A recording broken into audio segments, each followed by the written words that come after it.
Hi, welcome to the Silver Spleen. My name is Arnold Horshack, and this is my review of Special ID. Donnie Yen is no spring chicken. He's certainly aging well, but the thing about aging action stars is that they reach a point where they've got to start deciding whether or not to start focusing on their acting. But Donnie Yen hasn't quite reached that point. He still has some time left before acting becomes an absolute necessity. And both edges of that sword are on very prominent display in Special ID. An undercover Hong Kong cop is sent to China to help catch a criminal he once mentored.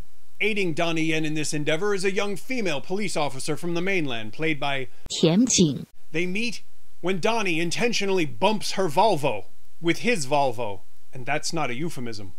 But you know what? Volvo isn't paying me to put them in my video, so that's enough of that. Let's talk about the actors and the story. My favorite mainland actor, Zhang Hanyu, plays a small role that serves only to make you wonder what that role was like before the script got diddled like a roofied cheerleader. Andy On plays the bad guy, whose backstory and character motivations are probably buried in a shallow grave somewhere here in the New Territories. Terrence Yin plays a paranoid nutcase of a sidekick, whose impact could have been greater if his part was a little more than just window dressing. But one thing to be grateful for in Special ID is actually having a very small part. Because if your part is big enough, it's going to eventually drag you into some dramatic sinkholes that take up the non-action portions of the film. Not everyone suffers that fate. Colin Chow is actually quite good as a rather menacing boss. But I can't really say that Donnie Yen was convincing when he was talking instead of just hitting people and breaking stuff. He simply doesn't have the dramatic ability to carry the story. And all the brooding in the world isn't going to change it. When I watched this in the cinema, I had tweeted that the non-action portions of the film should probably be called Special Ed. And that goes even more for the final scene of the film. Because Donnie's manifestation of happiness is not only incongruous, it's literally out of character.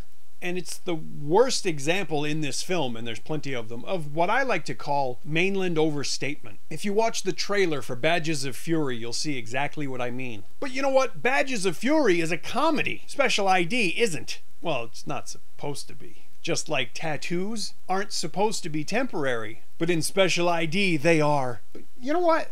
For some weird reason, I really don't want to beat this movie up that badly. I mean, the action in Special ID goes a pretty fair way in redeeming the dramatic shortcomings. A prolonged car chase is a lot of fun to watch, especially since it's edited really well, and the special effects are done well enough that it looks like Tian Jing did an awful lot of really dangerous and almost impossible stunt work, and I know that she didn't.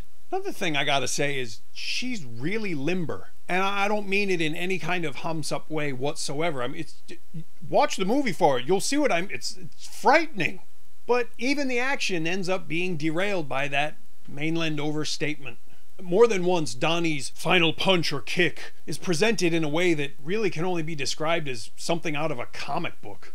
And some of the stunts are just so outlandish, you can't take them seriously. But I think it would be unfair to dwell on the bad part of the action because most of it, like I said, is really good. Andy On once again plays Donnie Yen's punching bag, and as usual makes it evident that he put an awful lot of hard work and pain into making this film. So if you want to watch an action movie that doesn't require very much thinking, Special ID is the movie for you. As for the non-action parts of the film, they're entertaining too, just in a very unintentional kind of way. I feel a bit conflicted, because the good parts of this movie are really good, but the bad parts are... But if you like action movies, and you like Donnie Yen, watch it. Go watch it in the cinema, or wait until it comes out on home video and buy a disc. Don't download the movies! Just don't. When this film is released, I'll update the description so you can buy it like a good upstanding human being, and not download it like a piece of shit. If you enjoyed this review, please leave me a comment. And if you didn't enjoy the review, leave me a comment. If you enjoy these reviews in general, I would greatly appreciate a subscription. Thank you and have a lovely evening.